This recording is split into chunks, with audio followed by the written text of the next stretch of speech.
Assalamualaikum warahmatullahi wabarakatuh. Welcome back to my channel again and again. Oke teman-teman, pada kesempatan kali ini saya akan melakukan unbox sekaligus review dari salah satu smartphone keluaran Samsung ya. Samsung maksudnya ya. Jadi smartphone ini adalah smartphone yang takarnya itu megang banget ya. Apalagi kalau bukan Samsung seri M32. Tanpa banyak basa-basi, langsung saja kita lakukan unbox sekaligus video reviewnya. Tapi seperti biasa, sebelum kita melakukan prosesi unbox sekaligus review, diseruput dulu kopinya. Mantap. Oke teman-teman, ini dia paketnya ya. Tanpa banyak basa-basi, langsung kita eksekusi.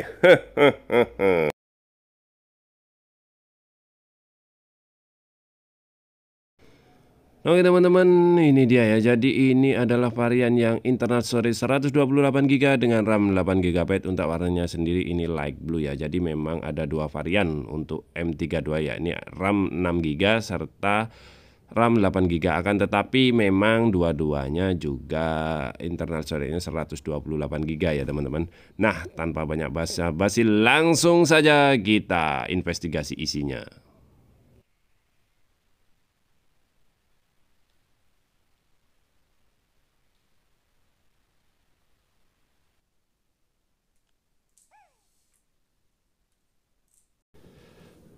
Oke teman-teman, ini dia boxnya ya. Ya, boxnya ini lumayan kecil ya. Biasanya sih saya unboxing, ini salah satu box terkecil yang pernah saya unboxing ini ya dari HP ya. Oke, kemudian nah ini dia HP-nya ya, Samsung Galaxy M32 ya. Jelas unit lah ya. Kalau tidak ada unitnya itu namanya kita ditipu, Bang. Oke, terus kemudian di sini bisa kita lihat, oh ya ini dia IMEI ya. Jadi ini untuk klaim garansi di toko bangunan terdekat ya apabila ada masalah. Nah kemudian ini dia kabel USB Type C ya. Jadi alhamdulillahirobbil alamin. Jadi kita dapat USB Type C ya. Jelas lah HP 3 jutaan di tahun 2021 sudah harus wajib ya Type C ya. Jangan sampai micro USB seperti yang di Infinix, tapi memang itu kemarin memang murah ya. Jadi terus kemudian ini kepala charger. Jadi ini kepala chargernya adaptornya itu masih fast charging dia. Jadi dia kecepatannya 15 watt. Padahal di situs resminya Samsung Galaxy M32 itu mampu charging hingga 25 watt, tapi kita diberi charging 15 watt. Oke lah, enggak apa-apa ya. Diterima aja. Nasib itu namanya. Terus kemudian ini adalah SIM tray ejector ya, seperti biasalah kayak cutek ya, tapi mirip-mirip tusuk gigi. Itu sebenarnya bisa dipakai untuk tusuk gigi juga ya. Oke, terus lanjut. Susah sekali ini masukinnya ya. Nah ya, yes. Oke, masuk. Terus kemudian kita buka isi box kecil ini. Buat adalah hanya ada kartu garansi dan kemudian quick start guide ya. Jadi saya kira ini di dalamnya ada semacam case gitu ya, entah itu softcase ataupun hardcase. Jadi kita tidak mendapat apa-apa ya teman-teman. Jadi tidak mendapatkan softcase, cuma dapat quick start guide sama apa itu, kartu garansi dana. Itu dia ya. Jadi kosong, tidak ada apa-apa, tidak ada screen protector, tidak ada softcase teman-teman ya. Harap bersabar ya. Oke, langsung kita buka cover plastiknya ya. Oke.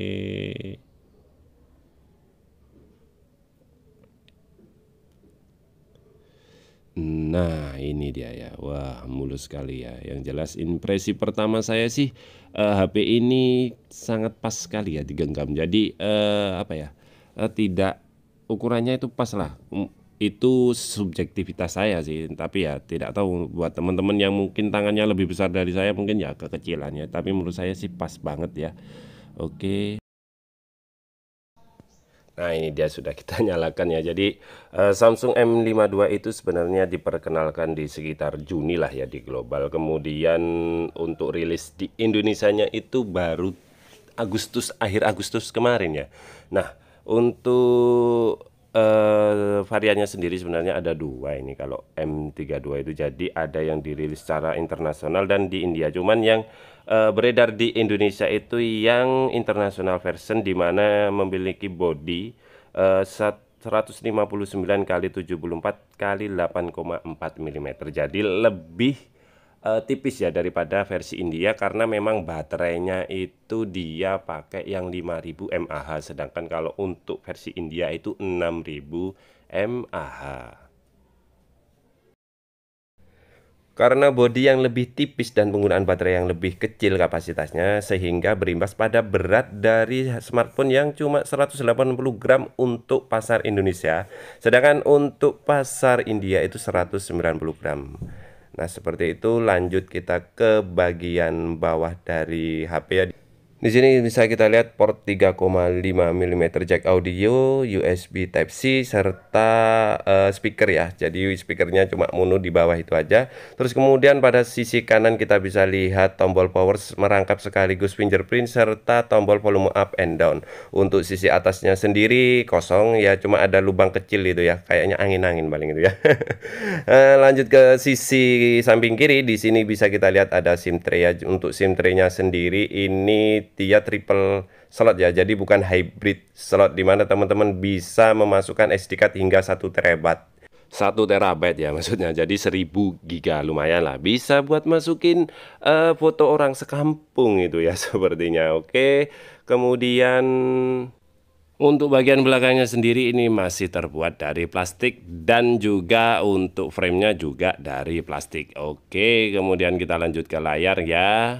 Layarnya sendiri berjenis Super AMOLED ya, jelas ya, Samsung gitu loh ya. Kemudian dengan refresh rate 90 Hz dan kecerahan 800 nit. Untuk size-nya sendiri atau ukurannya 6,4 inch dengan resolusi Full HD Plus di 1080x2400 dan rasio 20:9 serta kerapatan 411 ppi. Sedangkan proteksinya sendiri menggunakan ketek gelas 5. Oke. Lanjut ke platformnya ya. Samsung M32 ini sendiri datang dengan Android 11 dengan One UI 3.1. Untuk chipsetnya sendiri menggunakan Helio G80 12 nanometer. Terus kemudian untuk konfigurasi RAM-nya itu ada dua tipe. Jadi ada yang RAM 6GB, internal storage 128GB, dan RAM 8GB, internal storage 128GB. Jadi untuk internal storage-nya sama semua 128GB. Namun yang sangat disayangkan di sini dia masih memakai teknologi eMMC 5.1, yang mana kecepatan transfer datanya itu di bawah teknologi UFS ya. Nah, untuk seperti apakah performa Helio G80 di Samsung M32 dengan konfigurasi RAM 8GB ini, langsung kita cekicrot. Seperti biasa, aplikasi wajib yang buat kita tes performa, apalagi kalau bukan Antutu benchmark ya. Meskipun ini tidak menggambarkan secara keseluruhan pengalaman kita memakai HP, tapi ya rata-rata mereka membandingkannya itu, orang-orang di luar sana itu membandingkannya dengan skor Antutu ya, seolah-olah itu menjadi sebuah gold standar. Sebenarnya ya tidak. Oke teman-teman, ini dia Antutu dari Samsung Galaxy M32, dan hasilnya adalah mencatatkan skor sebesar 197.182 ya. Jadi skornya masih di bawah 200 ribuan, yang mana ini merupakan skor ya kelas-kelasnya HP entry level lah kalau sekarang ya. Tapi dengan harga yang 3 juta itu sebenarnya harusnya sih kalau di Xiaomi kita bisa mendapatkan HP mid range ya secara spesifikasi itu ya. Terus kemudian bagaimanakah performa gaming dari skor Antutu yang 197.000 itu, bagaimanakah performa gamingnya untuk digunakan di Genshin Impact, PUBG, dan Mobile Legends. Langsung kita cekicrot. Oke, game yang pertama kali kita uji ya itu adalah Mobile Legends ya. Teman-teman, untuk refresh rate yang di pojok itu abaikan saja ya. Sepertinya dia tidak berjalan dengan baik dan benar gitu ya. Nah, ini dia Mobile Legend. Seperti biasa langganan Bennett Pakuitot. Ya, sangat susah sekali buat teman-teman yang mungkin sedang belajar Pakuitot, selalu di-ban. Hampir selalu di-ban. Ini untuk rank saya sendiri masih Legend ya. Jadi hampir selalu di-ban di rank Legend untuk Pakuitot gitu ya. Oke. Nah, untuk settingan grafisnya sendiri di Mobile Legend itu bisa kita lihat di sini sampai di tinggi ya. Jadi tidak terbuka untuk ultranya. Terus kemudian refresh rate yang 90 Hz di pojok itu kayaknya bermasalah ya. Jadi tidak usah tidak usah dihiraukan lah ya, diabaikan aja. Sedangkan untuk bermain selama saya memakai untuk bermain game Mobile Legend ini kita langsung ke rank mode ya. Jadi kalau di rank mode itu sekalian kita tes total ya, totalitas bagaimanakah koneksi jaringannya. Di sini saya memakai WiFi. Dan seperti teman-teman bisa lihat ya, jadi tidak ada kendala berarti di settingan high untuk game Mobile Legend. Lanjut ke game selanjutnya yaitu PUBG. Lanjut ke PUBG ya. Oke teman-teman, ini dia PUBG PlayerUnknown's Battlegrounds. Untuk settingannya sendiri bisa kita lihat di sini, kita mendapat settingan grafik secara default itu di HD high, kemudian bisa ke smooth ultra, terus HDR. Nah, ini dia HDR tidak bisa ya, HDR-nya tidak bisa, not available, karena ya nggak tahu, berarti tidak support lah ya perangkatnya. Kemudian di balance-nya bisa sampai ke ultra, cuman memang tidak bisa unlock 90 fps-nya dari PUBG ya karena Helio G80 itu tadi. Nah, seperti apa untuk gameplaynya, mari kita lihat ya teman-teman. Nah, ini dia, kita sudah memasuki arena sabung ayam ya, maksudnya arena PUBG ya. Di sini kita cek ya. Nah, ini dia. Lancar sekali ya, lancar lah di settingan smooth ultra ya. Terus kemudian untuk gyronya itu berjalan dengan mulus ya, karena memang gyronya di sini dia tidak memakai software melainkan hardware. Jadi memang ada sensor gyronya sendiri ya, teman-teman bisa lihat. Nah, itu langsung mengikuti. Berbeda dengan di seri Infinix kemarin yang memakai software, bisa terlihat banget ya gimana delaynya itu ya, gyronya. Oke teman-teman, lanjut ke game penyiksa HP, apalagi kalau bukan Genshin Impact. Hehe. Nah, untuk settingannya sendiri ini saya setting di 30 fps ya. Memang dari defaultnya sih 30 fps di lowest ya. Karena ya kita tahu sendiri apa yang bisa diperbuat G80 di game Genshin Impact ya. Untuk tesnya sendiri saya akan memasuki kota ya. Jadi bisa teman-teman lihat di sini nanti. Oke teman-teman, di sini saya menggunakan aplikasi Perfdock ya untuk melihat berapa fps yang bisa dicapai Samsung Galaxy M32 dengan prosesor G80-nya di settingan lowest 30 fps ya.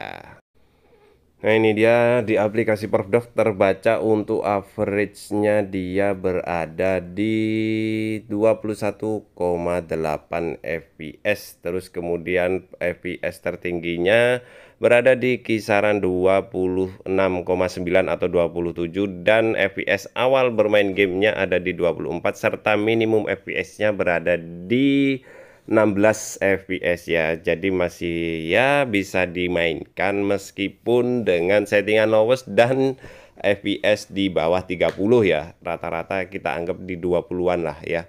Tapi itu untuk skin kota. Jadi untuk skin yang mana nanti banyak NPC dan animasinya, bisa jadi fps-nya drop gila-gilaan. Oke teman-teman, seperti itulah performa Helio G80 di Samsung M32 untuk bermain game ya. Lanjut kita ke kamera. Jadi untuk kameranya sendiri, konfigurasi kamera belakangnya menggunakan quad cam dengan lensa utama 60 megapiksel lensa wide serta 8 megapiksel lensa ultrawide dan 2 megapiksel makro serta 2 megapiksel deep sensor. Terus kemudian dia mampu merekam video hingga 1080p di 30 fps ya. sampai di 30 fps saja, jadi tidak bisa merekam video di resolusi di 60 fps ya. Jadi cuma mentok di 1080 pixel di 30 fps. Untuk lensa depannya sendiri menggunakan single cam dengan 20 megapiksel bukaan lensa 2,2 wide. Ini juga merekam hingga 1080 pixel di 30 fps saja. Jadi tidak sampai di 60 fps. Untuk performa kameranya seperti apa, langsung kita cek gijrot. Oke teman-teman, ini video di resolusi Full HD 30 fps pada kondisi malam hari ya. Seperti ini ya. Nah, ini bendera saya ini. Oke. Teman-teman, ini video kamera depan pada kondisi malam hari ya, seperti ini ya. Nah itu dia gaplex net ya, jadi bukan buat-buatan, jadi memang gaplex. Kelihatan lebih ganteng kayaknya. Nah itu tadi hasil perekaman di kondisi malam hari dengan kamera depan dan belakang. Ini adalah foto kamera belakang di kondisi indoor ya, mode auto, kemudian mode potretnya, dan selanjutnya adalah kamera selfie di mode potret, dan selanjutnya selfie di mode auto. Seperti ini hasilnya.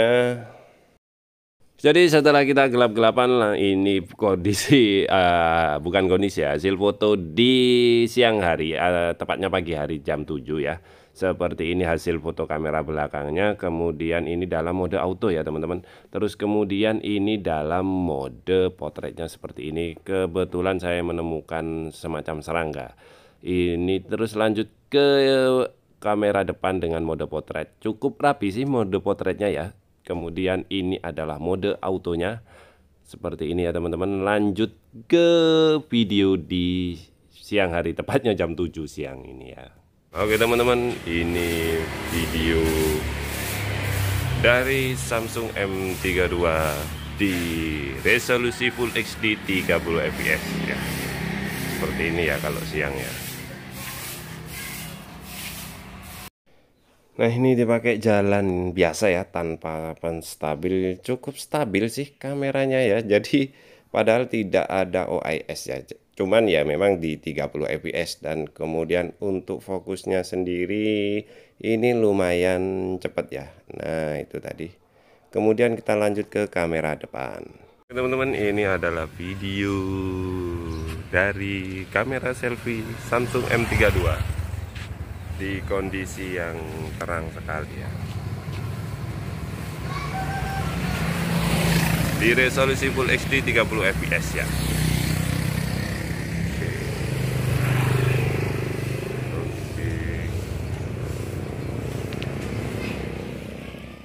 Lanjut kita ke sound alias speaker. Untuk speakernya sendiri dia memakai mono speaker ya, cuma ada di bagian bawah ini. Untuk kualitas suaranya seperti apa, langsung kita perdengarkan musik dari NCS Non Copyright Music.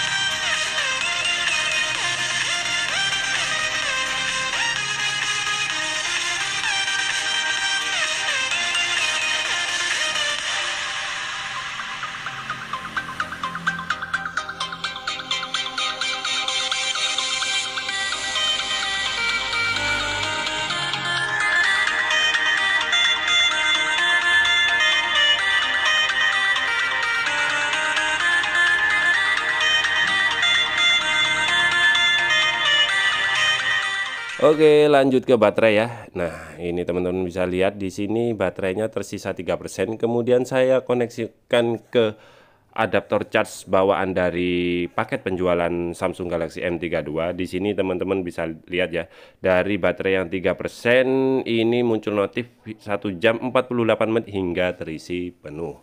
Nah, teman-teman, di sini baterai dari Samsung M32 versi Indonesia itu sebesar 5000 mAh, yang mana secara spesifikasi kecepatan charging di websitenya itu sih dia mampu di-charge hingga 25 watt dengan tagarnya itu super fast charging. Akan tetapi paket pembeliannya itu kita hanya mendapat adaptor yang 15 watt.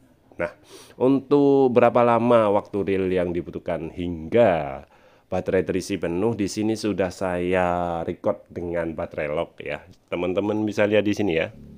Oke, baterai saya charging pada pukul 22.07, kemudian baterai terisi penuh di jam 00.14 menit. Jadi kurang lebih sekitar 2 jam 7 menit dari 3% ke 100%. Untuk jeda yang di situ itu tadi adalah jeda tanggal ya. Jadi melewati tanggal. Jadi seperti ada jeda. Tapi memang tidak saya cabut sama sekali ya. Jadi memang murni 2 jam 7 menit ya untuk terisi dari 3% ke 100%. Seperti itu ya teman-teman. Nah, di sini teman-teman juga bisa lihat ya di acu baterai itu jadi kecepatan chargingnya itu berada di kisaran 1,2 hingga 1,3 lah itu ya miliampere. Jadi memang tidak sampai 25 watt ya, memang karena kapasitas charging adapternya itu sendiri cuma 15 watt. Akan tetapi di sini saya juga menguji dengan menggunakan charger Poco F3 yang mana dia support hingga 33 watt. Berikut hasil pengamatan di acu baterai ya. Nah teman-teman, untuk gambar yang kedua ini saya pantau pakai acu baterai dengan menggunakan charging bawaan dari Poco F3 yang bisa mencharging hingga 33 watt. Di situ terpantau tetap 1,2, cuman di sini memang dia kondisi baterai di kisaran 68% ya. Biasanya sih baterai yang dicas dengan kecepatan super fast charging itu akan melambat itu biasanya di atas 70% ya. Cuman ini ya gitu tetap, jadi dia cuma 1,2. Kemungkinan voltasenya sih di kisaran 9 voltase ya. Jadi ya dari sini teman-teman mungkin bisa mempertimbangkan apabila mau membeli charging, berarti belilah charger yang memang benar-benar support dari M32 itu yang dari Samsung asli ya. Untuk chargernya sendiri saya lihat di marketplace itu berada di kisaran sekitar 200 ribuan ya yang langsung dari Samsung. So buat teman-teman bisa langsung meluncur aja yang ingin mencoba super fast charging Galaxy M32. Oke teman-teman, lanjut ke konsumsi baterai. Nah, saya cukup terkesan sekali dengan konsumsi baterai di Samsung Galaxy M32 ini ya. Jadi mulai dari 100% tadi, kemudian saya gunakan untuk melakukan video review, saya buat merekam, saya buat main Genshin Impact, nonton YouTube seperti yang teman-teman lihat di situ ya. Itu screen on time-nya itu di 3 jam 32 menit. Dan baterai terkuras kurang lebih sekitar 32% ya cuma. Jadi memang tagar megang banget itu sesuai lah dengan HP ini. Memang jadi HP-nya compact dengan daya tahan baterai yang cukup mumpuni digunakan untuk seharian.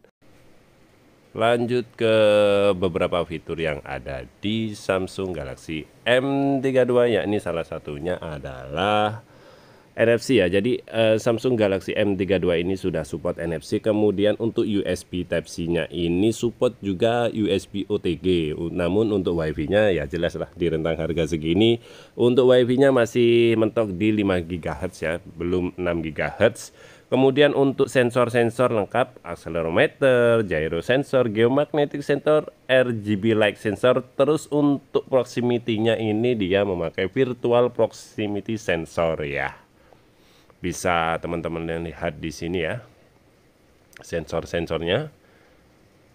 Nah oke, lanjut ke konklusinya. Oke, yang pertama kita bahas adalah kelebihannya ya teman-teman. Kelebihan yang pertama yakni menurut saya itu desain premium dengan build quality yang jempolan khas Samsung ya. Jadi meskipun menggunakan material plastik, kesannya itu tidak terbuat dari plastik gitu. Jadi mungkin orang awam mengira ini terbuat dari kaca dengan sedikit aksen guratan-guratan seperti koper kayaknya. Oke. Kemudian lanjut ke kelebihan selanjutnya, ini layar Super AMOLED 90 Hz yang memanjakan mata. Jadi memang produksi warna, kemudian saturasi dan kontras dari layar M32 ini saya acungi jempol. Enak banget dilihat ya, daripada HP Poco F3 saya ya. Jadi benar-benar adem gitu ya kita lihatnya. Terus kemudian lanjut ke UI-nya yang ringan dan minimbag, itu merupakan salah satu kelebihan dari HP-HP Samsung ya. Jadi memang sudah terkenal sekali bahwa UI Samsung itu sangat minimbag dan ringan. Kemudian lanjut ke baterai yang awet untuk digunakan daily use. Kita berbicara di sini tentang ya mungkin penggunaan umum lah ya. Jadi untuk sosial media, nonton YouTube sekedarnya, dan juga bermain game sekedarnya itu bisa bertahan hingga seharian lah ya. Paling tidak kita ngecharge itu ya pas selesai aktivitas di malam hari ya, seperti itu. Kemudian kehadiran triple slot SIM ya, benar, triple slot SIM ini mungkin bukanlah sebuah kelebihan mutlak ya, akan tetapi merupakan sebuah fitur yang sekarang itu bisa dikatakan ya jarang lah ya dihadirkan di jajaran smartphone ya. Kebanyakan itu pakai hybrid SIM. Cuman ini triple SIM sehingga teman-teman bisa menambah external storage hingga 1 terabyte. Nah, itu tadi kelebihan-kelebihan dari Samsung M32 yang mungkin bisa membuat teman-teman kepincut. Ya, lanjut kita kekurangannya. Oke, untuk kekurangan yang pertama yakni ada di speaker ya. Speakernya masih mono ya. Memang sebenarnya kita tidak bisa berharap lebih sih dari speaker ya. Cuman memang beberapa pesaing dari brand lain itu sudah menghadirkan dual speaker ya. Bahkan untuk jajaran entry level sekarang sudah mulai ini ya. Kualitas soundnya itu sudah mulai diperhatikan. Nah, cuman di Samsung M32 ini masih mono speaker. Oke, kemudian yang kedua yakni performa yang ya bisa saya katakan biasa aja ya, karena SoC-nya masih menggunakan Helio G80. Jadi jangan berharap terlalu lebih untuk apa ya, pengalaman gaming di HP ini. Jadi memang HP ini tidak ditujukan untuk apa ya, gaming yang sedikit hardcore. Ya meskipun memang sekali lagi pesaing terdekatnya yakni Redmi Note 10S itu sudah menggunakan G95 untuk SoC-nya. Kemudian lanjut ke memori internal yang masih menggunakan eMMC 5.1 ya. Ini bukanlah sebuah kekurangan mutlak, akan tetapi memang seharusnya di tahun 2021 ini dengan harga di 3 jutaan itu paling enggak ya sudah menggunakan UFS lah ya. Karena memang sistem penyimpanan eMMC ini sudah terasa jadul. Nah, kekurangan selanjutnya yakni datang dari kameranya yang hanya mampu merecord video mentok di 1080 30 fps alias Full HD 30 fps ya. Sangat disayangkan sekali ya, dengan konfigurasi 4 kameranya dan sensor 64 megapiksel dia cuman mentok di 30 fps, padahal HP semacam entry levelnya Infinix yakni Hot 10s itu mampu merekam di 2K ya, di 30 fps, dan pesaing terdekatnya yaitu Xiaomi Redmi Note 10s itu juga mampu merekam hingga 1080 pixel di 60 fps. Nah, kemudian selanjutnya yakni paket bawaan yang hanya diberikan charger bawaan 15 watt serta tidak disertakannya case dan screen protector. Ini juga menjadi sebuah kekurangan, di mana buat teman-teman yang menginginkan paket lengkap harus membeli lagi dan harus mengeluarkan uang kira-kira sekitar 200 sampai 300 ribu, yang mana uang segitu sudah bisa untuk upgrade, dalam artian untuk memilih HP yang lebih tinggi lah daripada M32 ya. Jadi nambah 200-300 ribu itu sudah bisa naikkan spesifikasi seperti itu ya. Sangat disayangkan sekali ya. Meskipun charger bawaannya meskipun kemampuan chargingnya 25 watt, cuman dibawain charger 15 watt.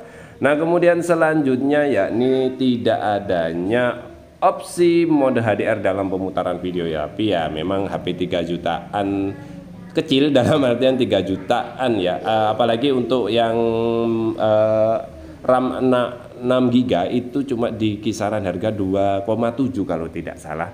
Jadi bukanlah sebuah kekurangan yang perlu diperdebatkan, karena memang untuk para pesaingnya juga belum mampu memutar di HDR mode ya. Kemudian belum adanya 5G ya, jelas ya, karena memakai Helio G80, MediaTek Helio G80 ini memang belum bisa mendukung konektivitas 5G ya. Jadi kalau untuk MediaTek sendiri itu yang mendukung 5G itu seri Dimensity. Nah oke teman-teman, itulah beberapa kelebihan dan kekurangan dari Samsung M32. So jadi HP ini cocok buat siapakah? Jadi HP ini cocok buat teman-teman yang punya dana 3 juta ya, karena kalau tidak punya dana 3 juta jangan beli HP ini ya, karena nggak dapet lah. Dan tidak menginginkan brand lain selain Samsung, pokoknya Samsung. Kalau tidak Samsung nggak HP-an, oh ya udah beli aja. Dan buat teman-teman yang mungkin membutuhkan HP untuk sekedar bersosial media dengan gaming ringan dan bisa dipakai seharian, HP ini sangat cocok banget ya, karena memang apa ya, konsumsi dayanya itu bisa diandalkan lah banget untuk aktivitas harian.